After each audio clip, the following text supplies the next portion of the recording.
Star Tunes.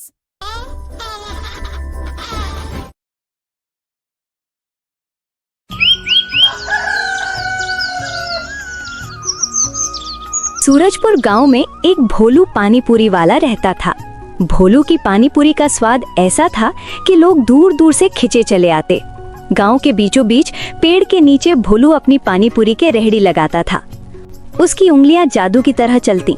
कुरकुरी पुरी में आलू चने का मिश्रण भरता, फिर खट्टा मीठा तीखा पानी डालता और थाली ग्राहक के सामने रख देता। लोग एक थाली खाकर दूसरी मांगते और भोलू गर्व से मुस्कुराता। भोलू ने एक दिन सोचा कि दिन रात मेहनत करता हूँ, फिर भी मेरे पास वो नहीं जो मैं चाहता हूँ।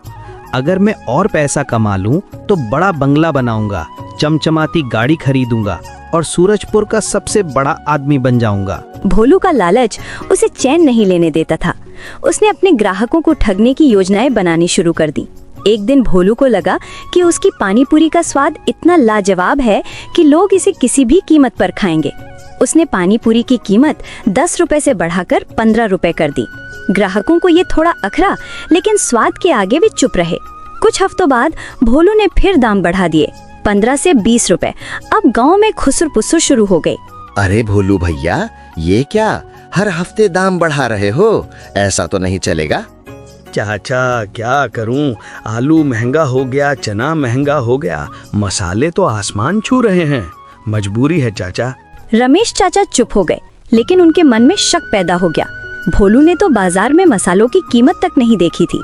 उसका लालच ही उसे ये सब करवा रहा था। दाम बढ़ाने से भोलू का मन नहीं भरा। उसने सोचा कि अगर वो पानीपुरी में सामग्री कम डाले तो खर्चा बचेगा और मुनाफा दोगुना होगा। उसने पानी में मसाले कम कर दिए, सस्ते और पुराने आलू खरीदने शुरू किए और चने की मात्रा आधी कर दी, यहाँ तक कि पूरी भी छोटी कर दी। लोगों को क्या पता, स्वाद थोड़ा कम हो तो भी खा लेंगे, मेरा मुनाफा तो बढ़ेगा। पहले कुछ दिन तो किसी को फर्क नहीं पड़ा, लेकिन धीरे धीरे गांव में बातें होने लगी। स्वाद में कमी लोग महसूस करने लगे। एक दिन सुनीता मैडम भोलू की रेहड़ी पर आईं। भोलू, ये क्या है? तुम्हारी पानीपुरी का जादू तो गायब हो गया। पानी तो बिल्कुल बेस्वाद है। मैडम, आजकल अच्छे मसाले मिलते ही कहाँ हैं? थोड़ा समझौता तो करना पड़ता है। सुनीता मैडम की तेज आंखों से कुछ छिप नहीं सकता था। उन्हें भोलू की चालाकी पर शक हो गया। उन्होंने ठान लिया कि इस लालची पानीपुरी वाले को सबक सिखाना होगा। सुनीता मैडम ने अपने स्कूल के 3 होशियार बच्चों राहुल, मीना और सोनू को बुलाया। उन्होंने बच्चों को एक गुप्त मिशन सौंपा। बच्चों, तुम्हें जासूस बनना है। भोलू की रेहड़ी पर जाओ और देखो कि वह पानीपुरी में क्या क्या मिलाता है। मैडम, ये तो मजेदार मिशन है। हम भोलू की पोल खोल देंगे और पानीपुरी भी खा लेंगे। मैडम, हम पूरी तरह नजर रखेंगे। बच्चे जासूसों की तरह भोलू की रेहड़ी पर गए। राहुल ने देखा कि भोलू पानी में सिर्फ 1 चुटकी मसाला डाल रहा था।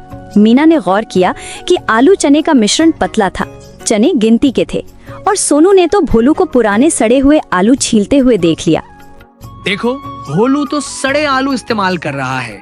ये तो सरासर धोखा है। बच्चों ने सारी बात सुनीता मैडम को बताई। मैडम ने गांव के भरोसेमंद लोगों रमेश चाचा, श्यामलाल काका और पंचायत की सदस्य राधा दीदी को इकट्ठा किया। उन्होंने मिलकर एक चतुर योजना बनाई। भोलू को सबक सिखाएंगे, लेकिन ऐसा कि वो खुद अपनी गलती समझे। अगले दिन सुनीता मैडम, रमेश चाचा और राधा दीदी भोलू की रेहड़ी पर गए। उन्होंने पानीपुरी खाई और खूब तारीफ की। भोलू का सीना गर्व से चौड़ा हो गया। भोलू, तुम्हारी पानीपुरी तो पूरे सूरजपुर में मशहूर है। क्यों ना तुम इसे सूरजपुर के सालाना मेले में बेचो? वहाँ हजारों लोग आते हैं। तुम रातों रात अमीर बन जाओगे। मेला? अरे वाह मैडम, ये तो गजब का मौका है। मैं वहाँ धूम मचा दूंगा। लेकिन भोलू, मेले में लोग बड़े चतुर होते हैं। तुम्हें अपनी सबसे अच्छी पानीपुरी बनानी होगी, कोई कमी नहीं चलेगी। मैडम, आप देखिएगा, मैं सबको हैरान कर दूंगा। सूरजपुर का मेला दूर दूर तक मशहूर था। रंग बिरंगे स्टॉल, स्वादिष्ट व्यंजन और बच्चों की चीखों पुकार से मेला जीवंत हो उठता था। भोलू ने अपनी रेहड़ी को चमकदार कपड़े से सजाया और पहले दिन पूरी मेहनत से पानीपुरी बनाई। उसकी रेहड़ी पर भीड़ उमड़ पड़ी। लोग तारीफ करते नहीं थक रहे थे। वाह भोलू भैया, ऐसी पानीपुरी तो कहीं नहीं मिलती। ये स्वाद तो मुंह में आग लगा देता है, लाजवाब। लेकिन भोलू का लालच फिर जाग गया। उसने सोचा कि इतने लोगों में कोई उसकी चालाकी पकड़ेगा नहीं। यहाँ इतनी भीड़ है, थोड़ा मसाला कम कर दूं, पूरी छोटी कर दूं तो क्या फर्क पड़ता है, मेरा मुनाफा तो बढ़ेगा। दूसरे दिन भोलू ने पानी में मसाले कम किए, सस्ते आलू डाले और पूरी को और छोटा कर दिया। पहले कुछ ग्राहकों ने कुछ नहीं कहा, लेकिन जल्द ही शिकायतें शुरू हो गईं। ये पानी पूरी तो बेस्वाद है। भोलू, ये क्या बनाया? पानी में तो मसाला ही नहीं है, ये तो बस पानी है। मम्मी, ये पूरी तो कागज जैसी पतली है। तीसरे दिन तक भोलू की रेहड़ी पर सन्नाटा छा गया। लोग दूसरी रेहड़ियों पर जा रहे थे, जहां स्वाद और गुणवत्ता बरकरार थी। मेले के आखिरी दिन सुनीता मैडम, रमेश चाचा और राधा दीदी फिर भोलू की रेहड़ी पर आए। उन्होंने पानी पूरी मांगी। भोलू ने जल्दी जल्दी थाली परोसी, लेकिन सुनीता मैडम ने पहली पूरी खाते ही थाली नीचे रख दी। भोलू, ये क्या है? तुमने फिर वही हरकत की? क्या तुम्हें अपने ग्राहकों की इज्जत नहीं? मैडम, मेला बड़ा है, खर्चा ज्यादा है, तो मैंने सोचा। बस भोलू, तुम्हारा लालच तुम्हें ले डूबा। तुम्हारी पानी पूरी की वजह से लोग तुम्हारी इज्जत करते थे, लेकिन तुमने स्वाद और भरोसे को बेच दिया। अब देखो, तुम्हारी रेहड़ी सूनी पड़ी है। भोलू ने आसपास देखा। उसकी रेहड़ी के सामने कोई नहीं था। उसका दिल बैठ गया। उसे एहसास हुआ कि उसने अपने लालच में वो सब खो दिया जो उसे सूरजपुर का सबसे मशहूर पानीपुरी वाला बनाता था। मैंने गलती कर दी, मेरा लालच मुझे ले डूबा। मेले के बाद भोलू उदास मन से गांव लौटा। उसने सुनीता मैडम, रमेश चाचा और राधा दीदी के सामने हाथ जोड़े। मुझे माफ कर दीजिए, मैं लालच में अंधा हो गया था। मैं वादा करता हूँ कि अब कभी ठगी नहीं करूँगा। भोलू, गलती तो सब करते हैं, लेकिन जो सुधर जाता है वही सच्चा इंसान है। गांव वालों ने भोलू को एक आखिरी मौका दिया। भोलू ने अपनी पुरानी रेसिपी फिर से अपनाई। ताज़ा पुदीना, धनिया और मिर्च से पानी बनाया, अच्छे आलू और चने का मिश्रण तैयार किया और पूरी को फिर से कुरकुरा और स्वादिष्ट बनाया। कीमत भी वाजिब कर दी। भोलू भैया की पानी पूरी वापस आ गई। वाह! धीरे धीरे लोग फिर उसकी रेहड़ी पर लौटने लगे। उसकी पानी पूरी का स्वाद फिर से सूरजपुर की गलियों में गूंजने लगा। इस बार भोलू के चेहरे पर लालच नहीं, बल्कि संतुष्टि और गर्व की मुस्कान थी। कहानी यही खत्म नहीं हुई। कुछ महीनों बाद सूरजपुर में एक और मेला लगा। इस बार भोलू ने अपनी रेहड़ी नहीं लगाई।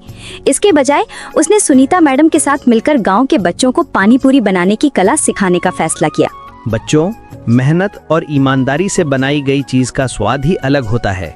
मेरी रेसिपी सीखो और मेले में धूम मचाओ। मेले में बच्चों की बनाई पानी पूरी ने तहलका मचा दिया। लोग उनकी तारीफ करते नहीं थक रहे थे। भोलू को गांव का हीरो बना दिया गया। भोलू भैया, आपने हमें सिर्फ पानी पूरी बनाना नहीं सिखाया, बल्कि ईमानदारी का मतलब भी बताया। भोलू पानी पूरी वाले की कहानी सूरजपुर में एक मिसाल बन गई। लोग कहते कि लालच इंसान को अंधा कर देता है, लेकिन ईमानदारी उसे अमर बना देती है। भोलू ने न केवल अपना सम्मान वापस पाया, बल्कि गांव के बच्चों को एक नई राह दिखाई। आज भी सूरजपुर की गलियों में भोलू की पानीपुरी की खुशबू गूंजती है और उसकी कहानी हर उस इंसान को सबक देती है जो लालच के पीछे भागता है। अगर आपको ये कहानी पसंद आई हो तो कृपया वीडियो को लाइक करें और ऐसी ही कहानियों के लिए चैनल को सब्सक्राइब करना ना भूलें। फिर मिलते हैं एक नई कहानी के साथ। तब तक स्वस्थ रहिए, मस्त रहिए।